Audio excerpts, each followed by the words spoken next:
नमस्कार। इस समय हम लोग प्रयागराज के सर्किट हाउस में हैं, जहां पे सांसद धर्मेंद्र यादव पधारे थे, सपा के सांसद हैं, और उनसे काफ़ी कुछ बातचीत हुई है। मीडिया कर्मियों से भी उन्होंने काफ़ी सवालों के जवाब दिए, जिसमें उन्होंने पीडीए को लेकर के बोला। और अभी मुक्तेश्वरानंद सरस्वती आने वाले विधानसभा में उनके साथ उनका और कांग्रेस पार्टी का किस तरह का गठबंधन होगा, नहीं होगा, इन सारे विषयों पर उन्होंने क्या कुछ कहा, आइए जानते हैं। पूरी है, सरकार वालों से पूछो कि करा रहे हैं कि भाग रहे हैं।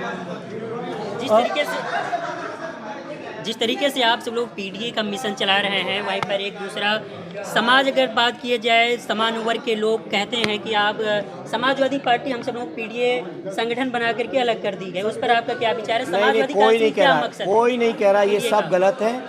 सारे लोग पीडीए के मतलब है जहाँ दलित पिछड़ा आदिवासियों का मामला है, हमारे मुसलमान भाइयों का मामला है, वहीं पीड़ित लोगों का भी मामला है। और जैसा हमारे राष्ट्रीय अध्यक्ष जी ने कहा कि जो पीड़ित है वो सारे पीडीए हैं। और मैं समझता हूँ ये बीजेपी के राज में कुछ मुट्ठी भर लोगों को छोड़ के सारे लोग पीड़ित हैं। आशुतोष ब्रह्मचारी ने आरोप लगाया है कि शंकराचार्य जी के शिविर में अखिलेश यादव को वीआईपी ट्रीटमेंट मिली थी, कांग्रेस के नेताओं को वीआईपी ट्रीटमेंट मिली थी। देखिए, उनके आरोपों पे न जाइए और उनको गंभीरता से न लीजिए। और अगर गंभीरता से लेना है तो उनकी हिस्ट्री शीट पहले देखिए, समाज को दिखाइए, फिर उनकी बात को गंभीरता से लीजिए। पॉस्को एक्ट के तहत एफआईआर कराई गई शंकराचार्य पे, जो सरकार अपने आप को बहुत बड़ा हिंदुत्ववादी बताती है और कहती है कि हिंदू खतरे में, हिंदू को सुरक्षा प्रदान कर रहे हैं। अब उनकी सरकार में शंकराचार्य जी की मर्यादा ही सुरक्षित नहीं रही तो ये क्या जिम्मेदारी लेंगे? भाई, सनातन धर्म का सबसे बड़ा सम्मान का स्थान कोई है तो हमारी शंकराचार्य की पीठ है, वो परंपरा है। लेकिन सत्ता पक्ष इस पर सवाल उठा रहा है कि आप इसको वोट बैंक की तरह देख रहे हैं। हम क्या वोट बैंक की तरह देख रहे हैं? हमने क्या किया है? अपमान शंकराचार्य पीठ का आप कर रहे हैं। जहां करोड़ों लोगों के स्नान का आप दावा करते हो, वहीं शंकराचार्य जी को गरिमापूर्ण तरीके से स्नान नहीं होने दिया। इसी प्रयागराज में शंकराचार्य जैसी महान पीठ पर बैठे हमारे पूज्य शंकराचार्य जी को लगभग 15 दिन से ज़्यादा यहाँ धरने देना पड़ गया मांग मेले के अंदर।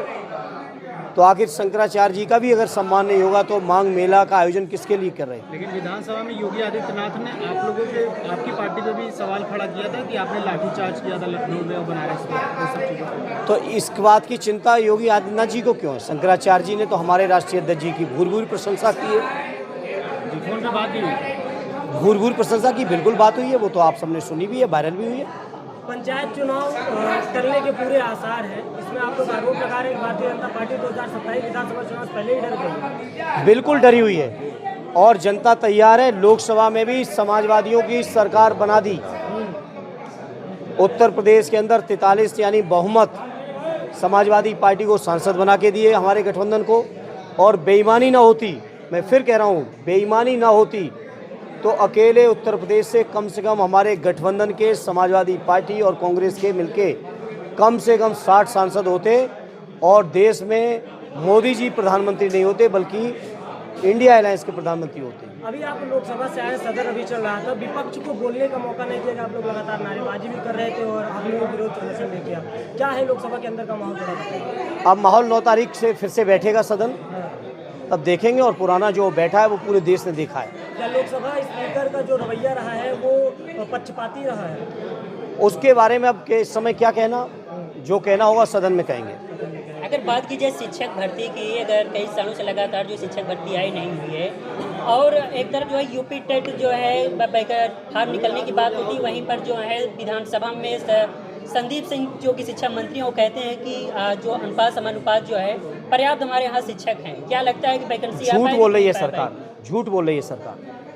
उत्तर प्रदेश में प्राइमरी और जूनियर की अगर बात करें तो 2 लाख से ज़्यादा शिक्षकों के पद खाली हैं।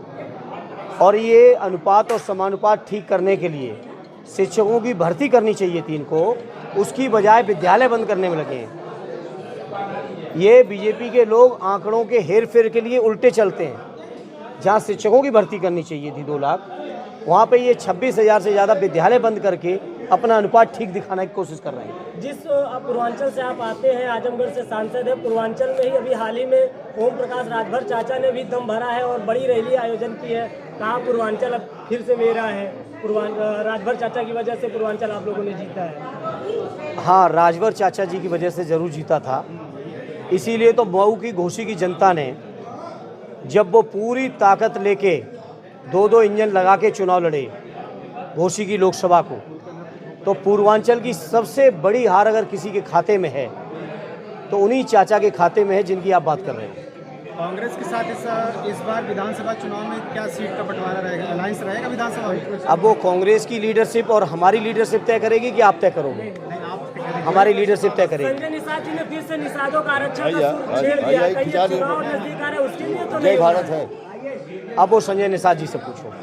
हम ये जानते हैं बीजेपी के लोगों ने लगभग 12 साल होने वाले हैं केंद्र की सरकार के, 9 साल से ज़्यादा हो गए उत्तर प्रदेश सरकार के। इतनी सरकारों में, इनके बजट में, इनके कार्यकाल में सिर्फ दलित, पिछड़ों को, मुसलमान भाइयों को, आदिवासियों को, किसानों को, मजदूरों को, बेरोजगारों को, बुनकरों को, सबको अपमानित किया है, शोषित किया है, पीड़ित किया है, अत्याचार किया है।